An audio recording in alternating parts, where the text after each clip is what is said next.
Salam. Umuman şeylere açsam adamlarımız var şeyde var buğda çokunan yalıp kurup haystar var. Şu prezident diyen da şeyde prezident söylenmedi var da onu şeyde vatanımız deyip fikir edip böylen haysayı inatamız deyip fikir edip böylen haysayı umuman köp tatlar bilen çalışıyorlar da adet yalar. Ben aytsak kolyanımın sunuvat intelligensiyası biz deyip kâyerler özlerini yıldız deyip hasap edip böyler yoldun içinde yakın aydımcısı aslında onu açaz aydımcılar olan köp böyle oy.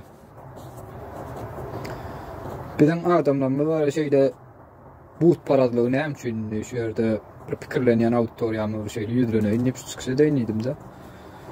Sebep deysen şu birinci prezidentimizden başladı Omcuk Musa deydi, yeni var deydi, ol bey herkirine Cemal Saparova şeyle sonra arsa kaldırıyorlar da ona şahsiyet kultunu öne sürmek diyen man geliyor da sonra ivali kinolarım döranok, ivali aydımsa adam döranok şeyde dine bir adam var şeyde şahsiyeti kaldırılsa da başka Amerikan Birleşen Ştatlarının herkiyle Jim Carrey deydi, yine deydi, herkiyle şahsiyetler halkın içinden çıkanlar, haystar prezidentler, şolong yerine gelip herkiyle zatlar olacak korkuyorum, prezidenti koruyanlar seni köp verdi. Benim aytsak koruyanım. Köp zatlarına şeyle yan kayışım prezident öne sürülüyor da dediliyor, son esasında da adamların nusko, misal hükmünü almalı.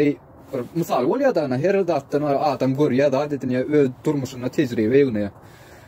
Ondan şunun esasında da kâver datları özleştiriyor da adam diyelim. Ondan şunun esasında adamlarımız özleştirmeli. Orayın özlerini ama bizim adamlarımız köpsi düşüncesem sağa düşünce bolgosuz var küçük düşünceli adamlarımız görüyor da şunun esasında şu datlar bolup geçiyor. Yine de özümüz köseniyor sonton. Ehli taraplayın var, ehli sferada var, ösmerler, yurt diyen, vatan diyen adam. Ondan benim aytsak kolyanım şunki prezident parazlar. Şu kalı var, şu neven geldiğinde esasında emede gelen adamlar.